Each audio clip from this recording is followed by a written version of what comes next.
Ficaram nervosos? Imagine, né? Pessoal, abram a Bíblia de vocês em Marcos, capítulo 10, a partir do verso 17. Enquanto vocês abrem, eu gostaria de fazer uma pergunta: o que é o coração?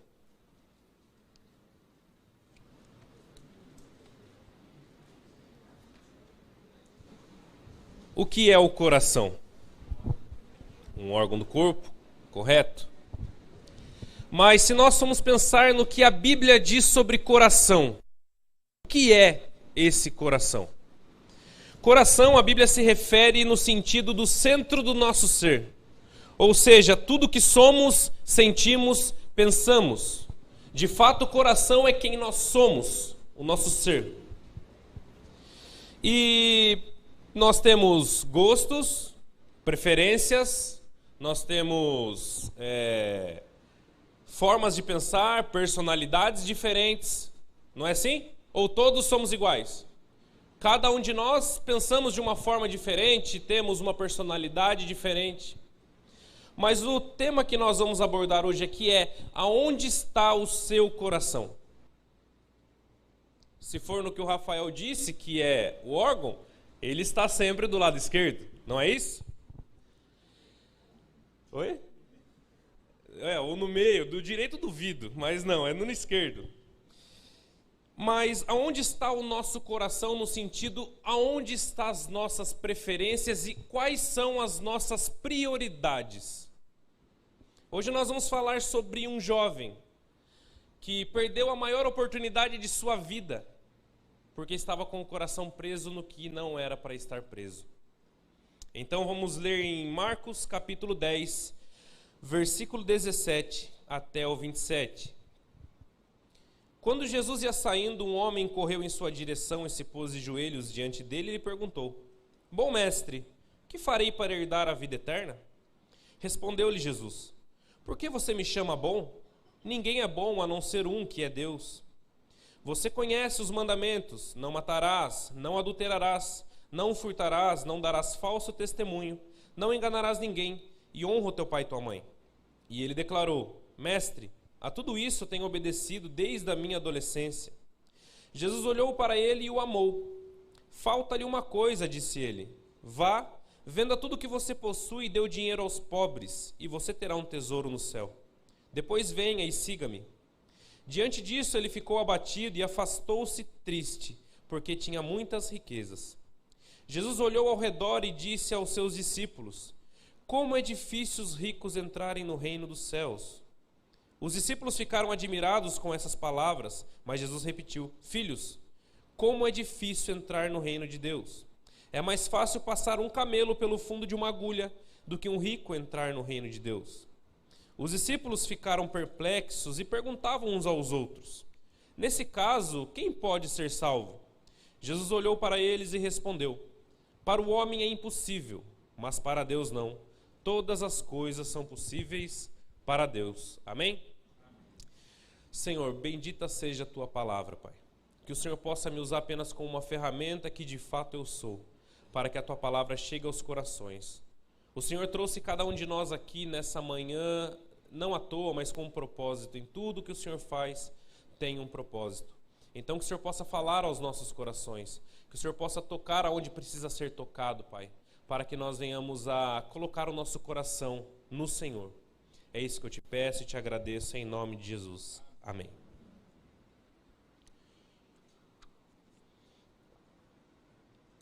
Jesus,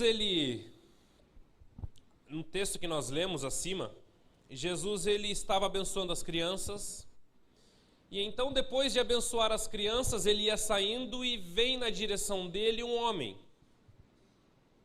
um jovem, e se ajoelha diante dele e diz: Bom mestre, o que farei para herdar a vida eterna? Talvez esse assunto seja um dilema muito grande. Talvez você já se perguntou também: o que devo fazer para herdar a vida eterna? Muitas vezes nós estamos na igreja e participamos de muitas coisas, mas nos pegamos pensando, será que realmente eu sou salvo ou eu preciso fazer alguma coisa a mais que eu ainda não fiz para ser salvo? Esse jovem tinha essa pergunta e foi isso que ele perguntou para Jesus. Bom mestre, o que farei para ser salvo? Porém, um dos maiores erros do ser humano é achar que ele pode fazer alguma coisa para ser salvo. Isso é um erro tremendo. Ninguém é salvo pelo que faz. Todos nós somos salvos pela fé em Cristo Jesus. Hoje nós vemos muitos evangelhos, ou disfarçados de evangelho, pregando venda da salvação como se fosse um produto que você pudesse comprá-lo, que você pudesse simplesmente adquirir passando o seu cartão de crédito ou de débito. Nós vemos pessoas vendendo as bênçãos de Deus como se fosse um produto. Hoje nós vemos muitas pessoas distorcendo a palavra de Deus e infelizmente enganando a muitos. A Bíblia diz que o meu povo padece por falta de conhecimento. A Bíblia diz em Efésios 2, do 8 ao 9, porque pela graça sois salvos, por meio da fé. E isso não vem de vós, é dom de Deus. Não vem por obras para que ninguém se glorie. Então, uma coisa que nós temos que ter em nossa mente, que esse jovem não tinha, pois a pergunta, o que farei para herdar a vida eterna? Nós temos que ter em nossa mente que se você é salvo é porque Ele te amou. Se você é salvo é porque Ele te resgatou. Se você é salvo é porque a misericórdia dele é tão grande a ponto de nos tirar do lamaçal do pecado e nos salvar. A salvação ninguém compra, a salvação não se vende, a salvação não se consegue com a força do braço. A salvação vem pela fé, a fé em Cristo Jesus. Por isso que Paulo diz que não vem por obras para que ninguém se glorie. Por isso que nós não temos motivo nenhum para nos gloriarmos de absolutamente nada. Eu sempre bato nessa tecla, que o crente ele não tem motivo nenhum para ser arrogante. O crente ele não tem motivo nenhum para ser soberbo, pois todas as bênçãos que ele tem, Cristo conseguiu na cruz do Calvário. Pois todas as bênçãos que ele tem e recebe, vêm da parte de Deus e de graça. Então nós não temos motivo nenhum, muitas vezes, para olharmos para alguém lá fora e muitas vezes nos acharmos superior a essas pessoas. Pois a misericórdia de Deus nos alcançou e pode alcançar Ele lá fora também. A Bíblia diz que nós estávamos mortos em transgressões e em pecados, quando Ele nos ressuscitou e nos deu vida com Cristo Jesus. Glórias a Deus por isso. Glórias a Deus porque Ele nos salvou. Glórias a Deus porque mediante aos nossos pecados, Ele enviou o Seu Filho na cruz do Calvário para morrer por você e por mim. Então, continuando, o jovem pergunta para Jesus, mestre, o que farei para herdar a vida eterna? E Jesus continua.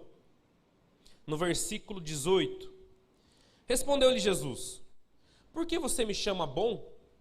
Ninguém é bom, a não ser um, que é Deus. Jesus responde isso ao jovem conhecendo o decorrer daquela conversa. Jesus conhecia o coração daquele jovem, daquele homem. E Jesus já começa corrigindo aquele jovem em algo muito importante que nós precisamos entender também. Por que você me chama bom? Ninguém é bom. Repita comigo. Ninguém é bom. Apenas o Pai é bom. Muitas vezes nós podemos pensar nisso e dentro de nós falarmos assim, bom, mas os meus pecados são tão pequenininhos perto do pecado dos outros que eu vejo.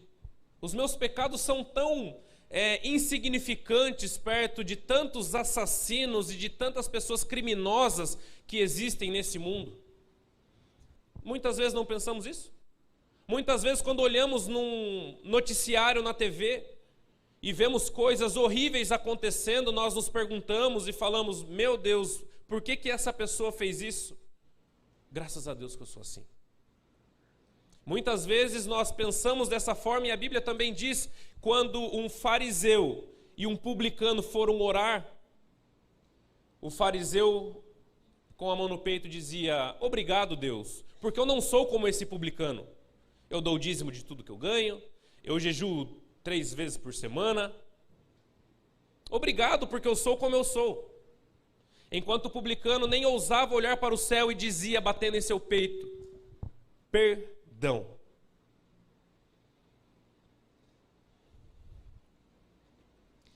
Uma coisa também nós temos que entender, que para Deus não existe pecadinho e pecadão. Para Deus não existe isso. Para Deus existe transgressão da lei. Para Deus existe desobediência, seja uma mentira, um adultério ou um assassinato. Desobediência da lei.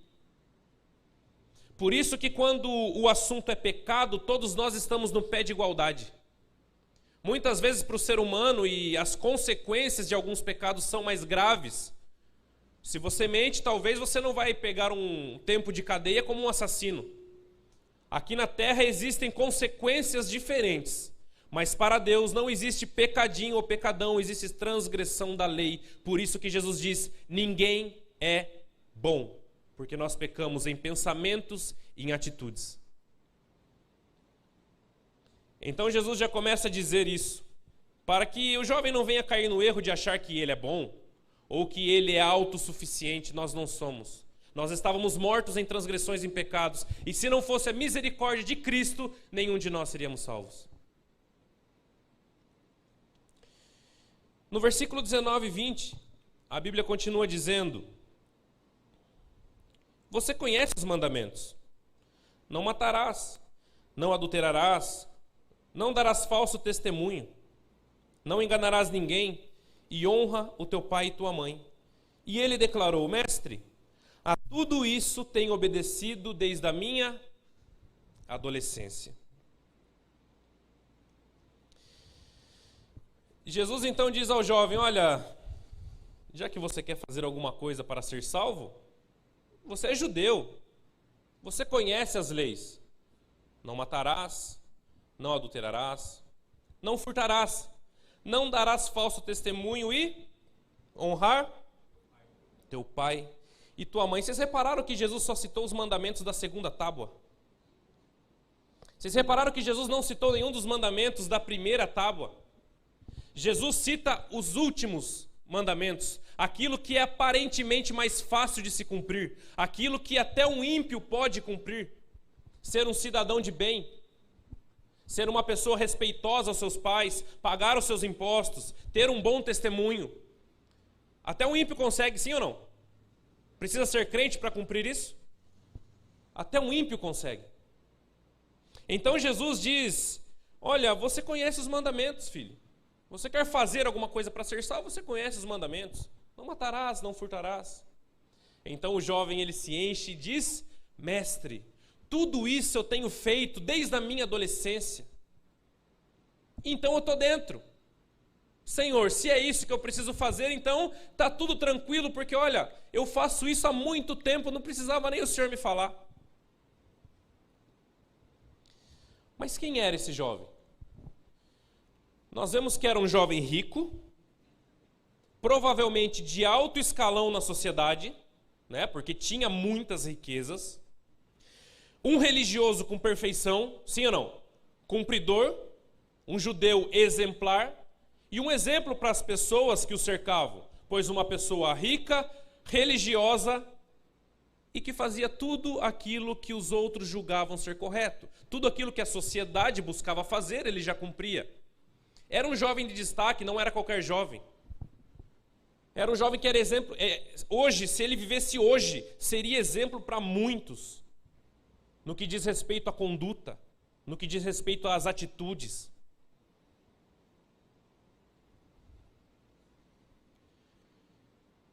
Então Jesus continua no versículo 21 e 22.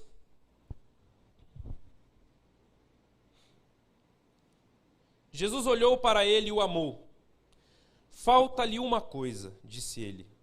Vá, venda tudo o que você possui e dê o dinheiro aos pobres, e você terá um tesouro no céu. Depois venha e siga-me. Diante disso ele ficou abatido e afastou-se triste porque tinha muitas riquezas. Jesus conhecia o coração daquele jovem. E Jesus vai e toca na ferida daquele homem. Olha, você diz que você cumpre todas as coisas, você diz que você está certinho, está tudo certo, você não tem nenhuma mancha, aparentemente falando, você não dá mau testemunho. Olha que bênção que você é. Que bênção que você é. Só falta uma coisa para que você seja salvo. Vá, venda tudo o que você possui e dê o dinheiro aos pobres, depois venha e siga-me. O jovem perguntou, não perguntou o que ele precisava fazer? Jesus conhece o nosso coração. Aí fica uma lição muito importante para nós, que não importa o quão religioso você é e quantas vezes você vem na igreja por semana. Não importa qual a sua conduta aí fora e se você é um cidadão de bem. Isso é bom, mas em relação à salvação, isso não importa. O que importa é onde está o seu coração e se o seu coração está em Cristo, pois se não estiver em Cristo, qualquer coisa é em vão. Salvação é pela fé em Cristo. Era esse o dilema desse jovem. Bom, eu faço tudo o que eu preciso fazer, desde a minha infância eu respeito os meus pais, eu sou uma pessoa muito boa. Mas algo incomodava aquele jovem. Será que eu preciso fazer mais alguma coisa? Aonde está o seu coração?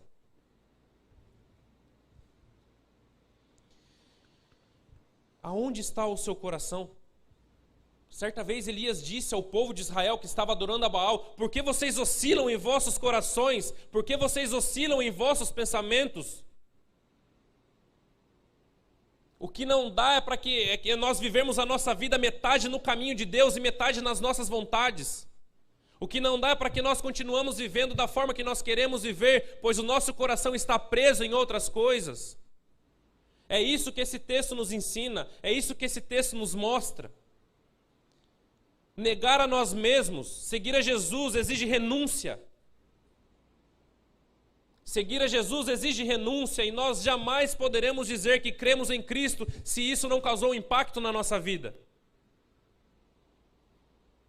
Crer em Jesus causa impacto. Crer em Jesus causa mudança. Crer em Jesus causa arrependimento.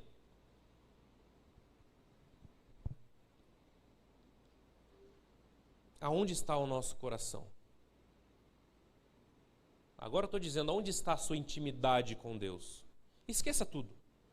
Se você tem um emprego bem-sucedido ou não, se você tem uma família estruturada ou não, se você vem na igreja todos os dias ou não. Não é disso que eu estou falando aqui. Eu estou falando do seu coração, da sua intimidade com Deus, como está. Você tem conversado com Ele, você tem lido a palavra dEle, você tem pedido para que Ele venha quebrar as suas vontades e fazer da tua vida aquilo que Ele quer fazer.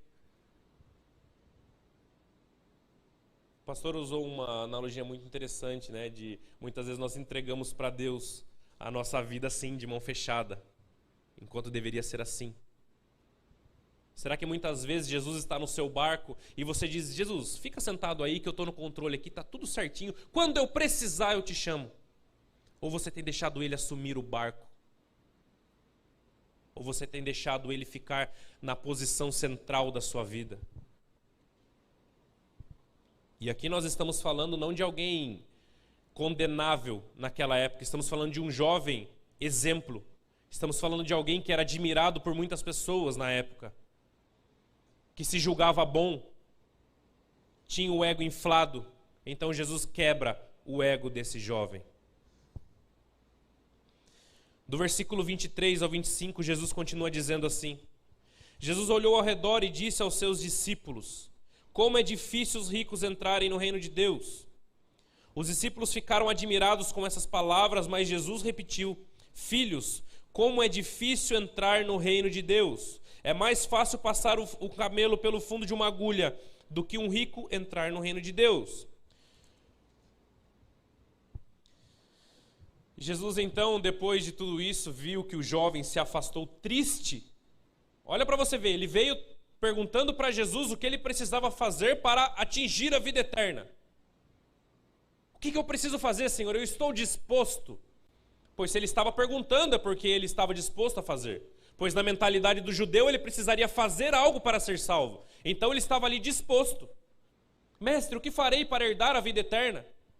E depois que ele ouve a resposta, ele se afasta triste, porque tinha muitas riquezas. O coração desse jovem estava preso no dinheiro, estava preso no que ele tinha. Talvez o seu problema não seja o dinheiro. Talvez o seu problema seja a família. Talvez o seu problema seja emprego, ou seja as suas vontades carnais ou seus objetivos. Devemos analisar a nós mesmos. Então Jesus olha ao redor e diz: como é difícil um rico entrar no reino dos céus.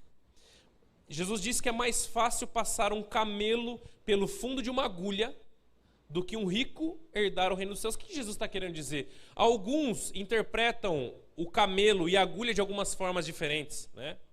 Alguns entendem que o camelo, na verdade, traduzindo, significa uma corda. Porque no grego, camelos se escreve camelos com K e corda camelose. Então, pela semelhança de palavras, eles traduziram, alguns teólogos traduzem como corda. Outros traduzem o fundo da agulha como uma portinhola na porta da cidade. Enfim, não importa qual é a verdadeira interpretação aqui ou como cada um interpreta. O que interpreta é que Jesus está dizendo que é impossível alguém ser salvo com o coração preso nas suas vontades. É impossível alguém ser salvo sem estar com o coração nele. É impossível alguém ser salvo cumprindo uma cartilha ou fazendo algo. Como é difícil. Porque nós, como eu disse no começo, nós temos nossas vontades, nossas paixões, nossos gostos. E será que isso tem prendido o nosso coração? Será que nós podemos sacrificar as nossas vontades em prol do Evangelho, em prol da obra dele? Certa vez eu perguntei para uma pessoa: vale a pena você deixar esse pecado para trás para seguir Jesus? Ela virou para mim e falou: não sei, preciso pensar. E você já pensou nisso? Você já pensou no que tem prendido a sua vida? Você já parou para pensar o que tem paralisado você de servir a Deus? Lembre-se que Jesus disse: aquele que quer vir após mim, negue-se a si mesmo, tome a sua cruz e siga-me. Muitas vezes, seguir Jesus não é aparentemente prazeroso. Depois que você experimenta da água da vida, aquilo vira um estilo de vida. Você se sacia na fonte de água viva. Mas muitas vezes nós olhamos, quando eu não era cristão, que eu não nasci num lar cristão, eu olhava de fora e dizia: eu não quero não. Eu vou ter que deixar de fazer isso, aquilo e aquilo outro. E muitas vezes, graças a Deus, Ele me resgatou. E muitas vezes pessoas estão sendo condenadas e morrendo abraçadas com os seus objetivos. E morrendo abraçadas com os seus gostos e as suas preferências, ao invés de sacrificar tudo para ficar com Cristo.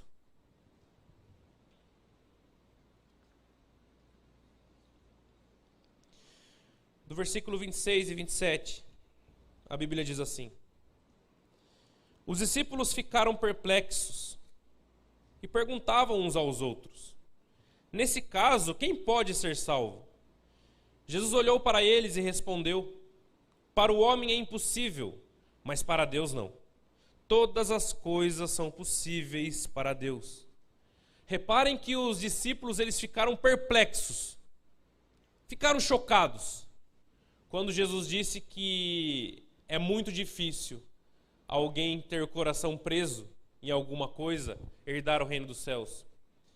Talvez os discípulos tenham pensado: se esse jovem, que é um exemplo para nós, rico, faz tudo o que mandam, é um religioso de primeira categoria, respeita o pai e a mãe, se ele não pode, a gente está lascado, não é?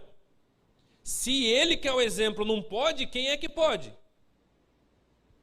Se esse jovem, que muitos gostariam de ser igual a ele, não pode ser salvo, a gente está nessa fila lá para trás. Quem é que pode? Isso mostra mais uma vez que Deus não olha exatamente para o que você faz, mas com a intenção das coisas, com a intenção certa ou a intenção errada que você faz as coisas. Deus, ele olha primeiramente para o seu coração. Deus, ele olha primeiramente para as suas intenções. Um exemplo, eu convivi com algumas pessoas que faziam mercado e levavam compra para determinada família. E o que mais tinha era foto, na época no Orkut, olha só, eu tô ficando velho. Tô ficando velho. O que mais tinha, 30 minutos depois, era foto no Orkut. Eles nem sabem o que é o Orkut, sabe? Estão velhinhos também. Ajudamos fulano de tal. Uma bênção. Olha só, uma cesta básica. Deus se alegrou com essa atitude? Matou a fome de alguém, mas no íntimo a intenção era ajudar a pessoa ou se promover para as outras pessoas. A Bíblia diz o que a mão direita dá, a esquerda não precisa saber.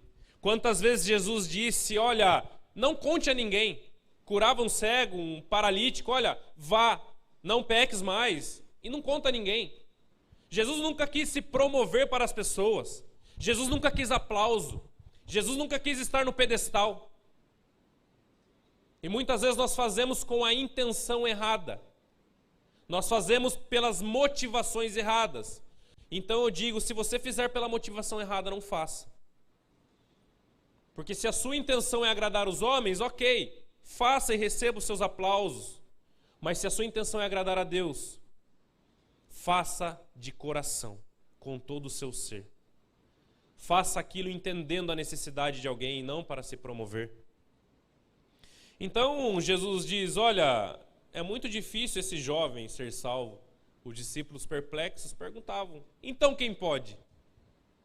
Quem poderá nos defender? Né?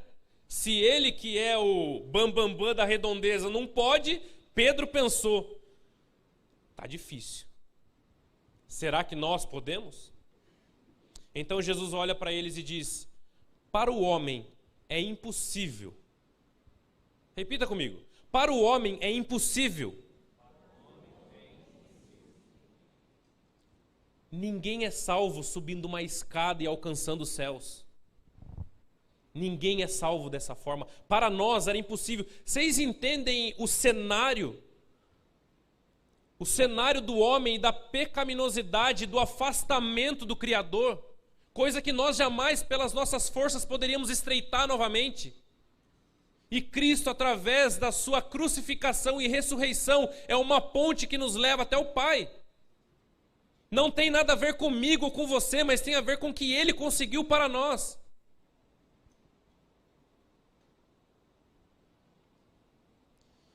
E Jesus diz, para o homem é impossível ser salvo, mas para Deus não. Para Deus todas as coisas são possíveis. Todas as coisas.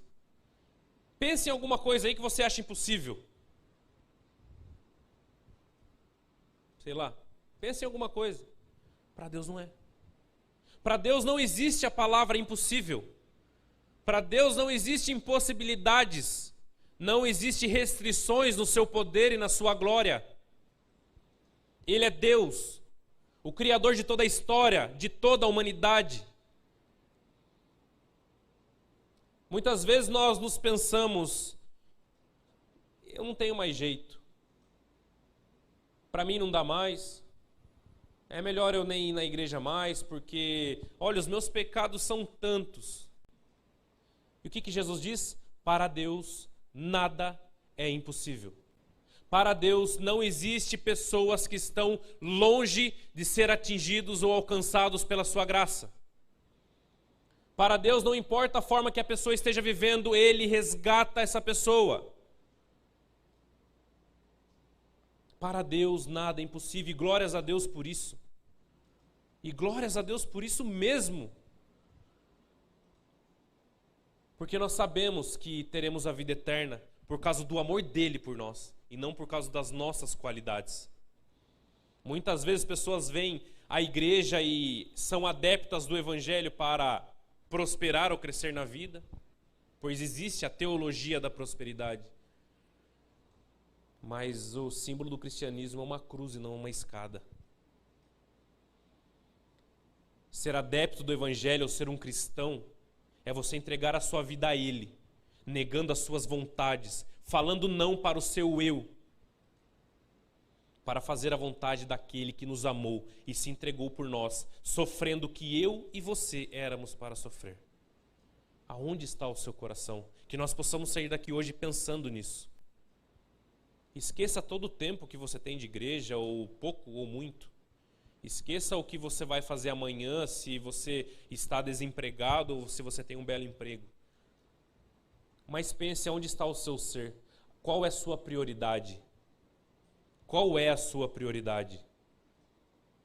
Será que tem algo aí que você não consegue deixar de lado? Será que tem algo que você sabe que você precisa abandonar e não abandona?